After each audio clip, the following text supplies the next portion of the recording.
اللهم صل على سيدنا محمد وعلى آل سيدنا محمد وبارك وسلم عليه. قال أن تؤمن بالله وملائكته وكتبه ورسله واليوم الآخر وتؤمن بالقدر خيره وشره قال صدقت. د ایمان په متعلق کې حضرت جبرائیل علیه السلام د پیغمبر علیه السلام نه پوښتنه وکړه او پوښتنه د نفس ایمان نه ده، د متعلقاتو د ایمان نه ده، ځکه تعریف کې تصدیق نه ورته ذکر کوي، شرعي معنا نه ذکر کوي، متعلقات ذکر کوي چې ایمان به راوړې په څه شي؟ په الله تعالی ایمان، په ملائکو باندې ایمان، په کتابو باندې ایمان، په رسولانو باندې ایمان، په ورځ د آخرت باندې او ایمان په تقدیر باندې. د اول اجزام ذکر و چې ایمان په الله تعالی دیغه په وجود دلایل عقلیه او په صفاتو د کمال او په تنزه باندې، د ملائکو په وجود باندې مو دلایل عقلیه ذکر کړي وو. اوس د کتابو د رسالت مشترک خبر، قرآن نصوص قاطعه خو ډیر دي، د رسولانو د بعثت خبره خو واضح ده، خو عقلا د رسولانو لیږلو ته حاجت شته کنه؟ براهمه هندوستان کې یو ډله ده د بروموسماش په نامه باندې، هغه وایي چې د رسولانو لیږلو ته حاجت نشته. ولې؟ لأن فی العقل مندوحه، انسان ته خدای عقل ورکړی، په هغه عقل کفایت کیږي، هغه د انسان د راهنمایي دپاره عقل کافي ده. نو چې عقل کافي ده لیږلو د رسولانو ته څه ضرورت؟ موږ جواب کې وایي چې نه، عقل سلیم وایي د رسولانو لیږلو ته، د کتابو نازلېدلو ته عقلا حاجت موجود ده. ولې؟ عقل هغه افعال چې منجي فی الاخرت دي، په کوم عمل ته په آخرت کې د عذاب نه خلاصېږي، عقل دیغه ادراک نشي کړی.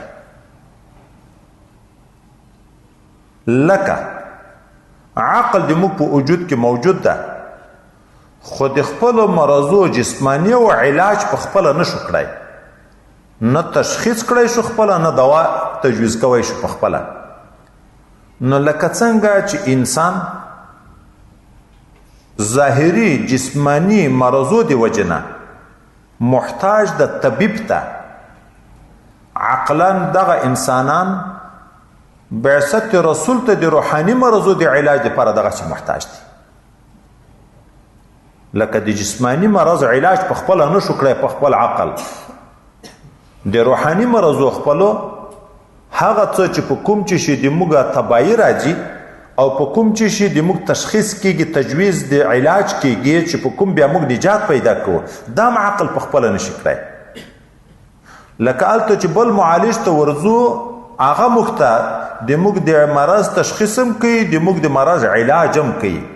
نو موږ روحاني کیفیاتو کې هم دغسې مرشد ته، استاذ ته، چې مرشد کامل، استاذ کامل پیغمبران دي، هغو ته موږ محتاج یو چې هغه موږ ته د نجات لاره هم راوښیي او د هلاکت اسباب هم راوښیي.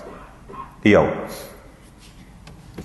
دوم دلیل د دغه لپاره حافظ ابن قیم ذکر کوي، د رسولانو رسالت ته حاجت دا مقتضا د نوم د رحمان ده. الله رحمان ده، یو صفت ده، رحمان ماخوذ د رحمت نه ده. څوک چې د دغه نوم په برخه قائل وي چې الله ته د دغه مستاق شته، هغه به د رسول په احتیاج هم قائل وي چې رسول لیږلو ته هم حاجت شته. ولې؟ دنیا کې بارانونه اوري، دغه د بارانو نزول اثر د رحمت رحمان ده. دا رحمان خو د رحمت نه ماخوذ ده کنه، اثر د هغه رحمان ده، د رحمت رحمان چې موږ دنیا کې مخلوقات پیدا یو، هغه ذات تقاضا د رحمت دا ده چې بې غذا، بې بندوبست دنیوي د دغه عالم بقا نه راځي. نو باران ته حاجت ته چې په باران باندې واښه راشنه شي، حیوانات یې وخوري، په دغه باندې دانې راشنه شي غنم او وربشې جوار چې انسانان یې وخوري. دا نزول د باران هر انسان رحمت بولی چې دا د الله رحمت ته د ټول مخلوق ضرورت پر پده. دغه شان د موږ حاجت ته ارسال رسول او کتاب نزول ته د رحمان لفظ ولی که الله کتاب نه کی نازل، الله دیغه کتاب خوون کوي راهنما او هادی نه کی مقرر، بیا به دغه عالم د مربی او د معلم او د استاد نه خالی شي. معلم ټول محمل شو کنه شو. اشرف المخلوقات عبس اشرف المخلوقات چې بیا راهنما شي هدایت ورته ونه کی رشد ونه کی، خو لکه دا من عبس پیدا کړی ده. اوس نو چې دا څوک مني چې نزول د باران دا اثر د رحمت د رحمان ده، دیغه نوم برخه ده، نو رسولانو لګلم دیغه بلکې طریقه نو ډیر ضرور ده. په باران ډیره ګټه حیوانات ته ده او د رسولانو د لګلو ګټه انسانانو ته ده. هغه د باران ګټه چې حیوانات ته ډیره ده هغه مني چې رحمت ته خدای ده، او د رسولانو چې ګټه انسانانو ته ده دا بیا نه مني چې رسولانو ته حاجت نشته.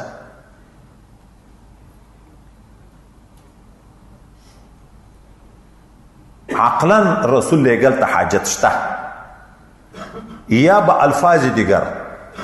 حافظ ابن قیم یا به الفاظ دیگر دا هر عقل سلیم تسلیمي چې شکر د منعم واجب ده. چې څوک پتا انعام وکي هر عقل سلیم د فطرت سلیمه خاوند چوي دیغه منعم به قدردانی کوي. اوس دی الله تعالی په موږ باندې نعمتنا بے انتها دي، ان تعدوا نعمت الله لا تحصوها. دا دی الله نعمتنا قدردانی غواړي، شکرګزاري غواړي کنه غواړي. شکرګزاري دی الله عبادت دی الله ده، خو په هغه طریقه چې دای پر راضي کیږي، چې دای پر راضي کیږي. شکر خدا معنی چې دای راضي کیږي منعم. اوس په عقل باندې هغه څه چې منعم پر راضي کیږي او منعم په ناراضه کیږي په عقل دا نشي معلومه ده. که رسولان نه وای، قرآن نه وای، د انبیاو موږ ته بیانونه نه کړی یا د نن سبا علماو موږ ته بیانونه نه کړی، د دیني علم نه وای، دیني علم لاند خلاصه دا نه وای، په عقل بچا دا معلومه چې الله په دغه راضي کیږي چې سهار وختي د خوب نه راپورته شو او دا سوکا او بیا 2 رکعات فرض وکړه زه راضي کیږم. غرمه د ګرمۍ په موسم کې د خوب نه قریلان راځي چې زه بیا راضي کیږم 4 رکعات وکړه. مازدیګر ماښام مختن د المنځونه به موږ په څه معلومول. دا چې په کال کې یو میاشت روژه ده په دغه الله راضي کیږي، پلانکای ټیم وختم پلانکای میاشت، دا به موږ په عقل څنګه معلومول؟ دا چې الله تعالی په مال کې 40 روپۍ په زکات ورکول راضي کیږي، دا به موږ په خپل عقل څنګه معلومول چې ټوله دنیا به مو خیراتوله که به یوم نه ورکوله؟ دغه شان په حج باندې راهنما د الله د رحمان د رحمت اثر ده. دغه مجبوریت ته چې د خپل خالق او د خپل منعم د رضایت کوشش وکړو، هغه بغیر د هدایت نه کیږي. چې یو راهنما موږ ته ښوونه ونه کړي چې په دغه عمل راضي کیږي، موږ په خپل عقل نشو معلومولی. شیخ اکبر ابن عربي صاحب د فتوحات چې لوی ولی الله او لوی عالم دی، هغه وی د رسولانو لېږلو ته د کتاب نازلېدلو ته ضرورت ته. ولې انسان چې کمال ته رسیږي په اجتماع د 2 انوارو باندې، 2 نورین، نور د بصیرت، نور د شریعت، چې دا دواړه جمع شي بیا انسان خپل مقصد منزل مقصود ته رسیږي. که په دغه کې یو نه هم نشي رسیدای. اول په خارج کې مثال ووایو، لمر د دنیا نور ده، لمر د دنیا نور ده. دغه لمر چې راوخیږي سړی چې مقصد ته ځي په لارې باندې هلته چې سترګې روغې وي نو د لمر په رڼا ګټه اخیستی شي. که لمر وي خو سترګې ړندې وي هم د لمر نه ګټه نشي اخیستی. دا انسان په لمر ختولو باندې کمال ته نشي رسیدی، منزل مقصود ته نشي رسیدی. لکه خفاش لمر موجود ده خدای لمر نشي لیدای او که داسې وي چې نور د بصیرت موجود وي خو لکه نیغ طرف ته رڼا د خارج نه وي نور د شریعت نه لکه لمر نه وي لکه لمر نه بیا هم انسان کمال ته نشي رسېدی درک نه ورته لګېږي سترګې خو روغې دي سترګې خو روغې دي خو رهنما نشته چې دته لار وښیي په چولې بیابان کې ولاړ د لار تر ورکه ده چې زه په کوم طرف لاړ شم مقصد یې کوم ځای ده زه هغه مقصد ته په کوم لار ورسېږم چې دواړه جمع شي ام سترګې روغي ام خارجي رڼا موجوده شي نو سړی روان چې په دغه لار باندې خدا د واضح لار د پلانکي ځای ټاک ورته تللی د سړی مقصد ته په ځان په ورسوي نو وایي نور د شریعت د اول وخت د رسولانو د لیږلو نه شروع د دنیا ته د آدم علیه السلام د وخت نه د رسولانو رسالت شمس النبوت دی کنه دغه نور موجود ده خو چې عقل سلیم څوک ونه لري نور د بصیرت ونه لري هم ابو جهل تر جوړ شي منزل مقصود پاتې شي او تبعی په لوري باندې روان شي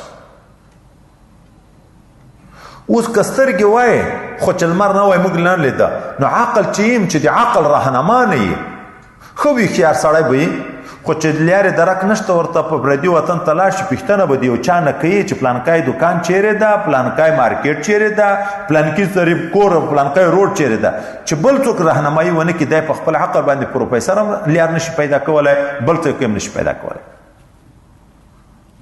نو نور د شریعت او نور د بصیرت عقل ده چې عقل سلیم ولري او شریعت ورسره ملګری شي نو بیا دغه پر راهنمایي کې رفتار شروع کی منزل مقصود ته چې د الله رضا ده رسیږي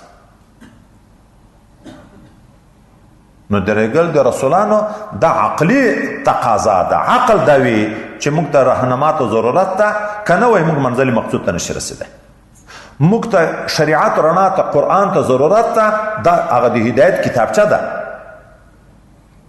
اسې خارج کې سړی وګوري نن سبا دا کنکای موبایل ده غړی دی د الفجر الحرمین دا کم شان هغه غټ څه کو دا چې کمپنی جوړ کړي ورسره د طریقې د استعمال دومره غټه کتابچه جوړ کړي